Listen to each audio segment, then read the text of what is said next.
today on the show, we're going to be talking about one of my favorite characters of DC, and that is Green Lantern. And yet, I'm wearing a Batman shirt. Yeah. I wanted to wear a Green Lantern shirt, but unfortunately, all my Green Lantern shirts are in the wash, so yeah. So we're going to go Green Lantern with a Batman shirt. Ugh. I want to be consistent, but I can't be. But anyway, these are my top 3 favorite Green Lantern stories, and yes, this is not a recommended video, so these are definitely my top 3 favorite of all time. And yeah, but bear in mind from my collection. So if there are a few stories in here that you like that you don't know why it's not in my video, that's probably because I don't have it in my collection. I haven't bought it yet. But anyway, but yeah, first, all of these are Jeff Johns, because Jeff Johns is just amazing with Green Lantern. I can't believe they took him off with the New 52. I mean, how could they take Jeff Johns off? Green Lantern's not going to mean anything without him. But anyway, next story we're doing, first story we're doing is Wanted Hal Jordan. Now, Wanted Hal Jordan is a fun read. It's not exactly anything complex or anything you know, and it's not gonna get like the top 5 best DC stories of all time, but it's a fun read to read. It's essentially Hal Jordan gets framed, and he has to and then this massive manhunt goes on him. Green Lanterns are looking for him. Justice League's looking for him, and it's very, very interesting. And this book is just so good. Ivan Reis does the art because Jeff Johns and Ivan Reis is my dream team. Because Ivan Reis does an amazing job. He's my favorite artist, and Jeff Johns is my favorite writer, so they're the perfect team for me. And this storyline was just oh so good. And the main story basically just consists of that, and then the final battle is at the end. It's just really, really awesome. This storyline also features the first time Batman gets his actually, let me just take it out and show you guys. But this storyline also features the first time Batman got a Sinestro call ring. Because at one point in the comic books, Batman was basically given a Sinestro. Batman was given a Sinestro call ring. What happened was that a Sinestro call lantern got killed, and then the ring was searching for someone worthy, and then it found Batman, and Batman inspires great fear. So it says, okay, fine, you are. Okay, fine. You could be. You're perfect for the perfect, Sinestro call choice. But then at the same time it stopped. But then it launched off his hand because it said, "No, you've been exposed to too much, Green Lantern energy. So we can't let you be a Sinestro call ring." And Batman's like, "Nah, I want that ring." Batman would be so powerful, and they keep teasing it throughout the DC comic books. I mean, like for example in I mean they keep teasing it like constantly. I mean, like in the Forever Evil, there's there's a page where Batman gets his extra call ring, but again only for like one page. So okay, I couldn't find the picture on here. So yeah, but anyway, this is a very good story. The bad guy around this is basically is Amin Sur, and basically Abin Sur was the alien who crash landed on Earth, and then his ring chose Hal Jordan, and then if you've seen the movie, and then he becomes that. Amin Sur is essentially Abin Sur's son, and then afterwards, after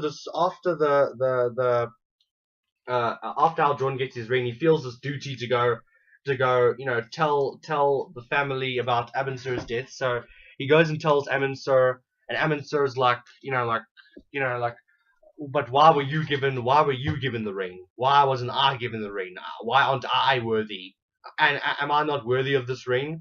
And then basically he gets and then essentially he gets a Green Lantern ring, and he tries to be a Green Lantern, but then he can't. And then he ends up getting a Sinestro call ring because it turns out that he, instead of installing Great Hope, being fearless, he installs hope instead of outputting hope. So fear. So yeah, that's a great storyline. Probably I'll give this one a 4 out of 5. Very good, excellent. It's got the Justice League, it's got everybody in it and everything.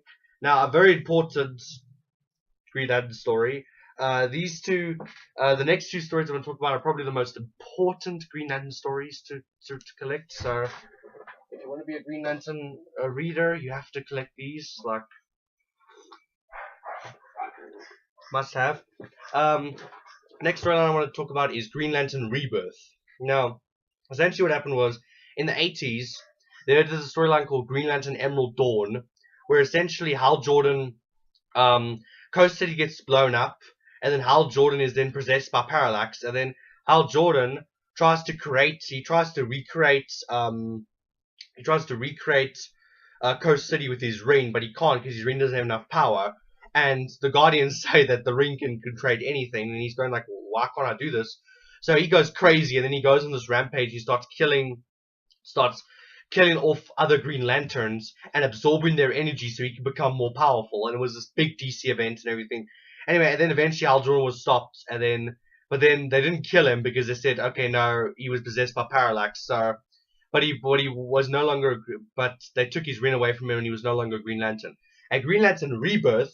This came out in 2006, and this was Jeff Johns' debut into comics. And this comic book essentially brought Hal Jordan back. And this is, if you're a Green Lantern reader, this is the first Green Lantern comic I ever read, and this was excellent. Amazing introduction to Green Lantern. 5 out of 5 stars, just excellent. And if you're a Green Lantern fan, you honestly have to do it. And once again, Jeff Johns, but not Ivan Reis though. But but that's fine. That's fine. It's fine. Ivan Reis only came in later. Jeff Johns was from the beginning, but Ivan Reis came later. Now this story I'm about to show you is not only my top 5 favorite Green Lantern story, it is also probably the best comic book story I've ever read in my entire life. This is like my all-time favorite, and that is basically the comic book Bible is Blackest Night. This storyline is just excellent. Blackest Night is essentially about the Black Lanterns, and if you didn't know that there are other lanterns out there, it's not just green, there's other colors as well, rainbow. But Black Lanterns are essentially their emotion is death, and if somebody has experienced great death, if they've experienced mourning, if they have had family being killed and everything, they will essentially get a black ring. And then one of the guardians of the Green Lantern Corps, he disbands and then creates a black ring, and he gives it to this guy called Blackhand. And okay, there's not really a picture. Okay, you can't really see him that well, but that's sort of a picture of that little guy there. That's sort of a picture of what he looks like. But anyway, Blackhand had his whole family was murdered, and he like went crazy, and then he got the black ring, and he became he became Blackhand, this Black Lantern, and then what happens is that then he then used the ring so that now he could bring everybody to come back to he could bring people back to life. He essentially could bring zombies to life.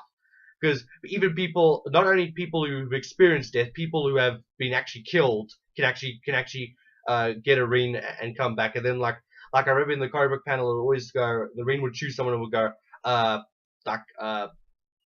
Abraham Lincoln of 18 whatever or whatever rise, and then you just see like his hand like burst out the grave with like a black ring on it, and it was like, oh, so cool. And the Black Lanterns are just like so powerful, and then they become so powerful, they become this army, and then they just attack Earth.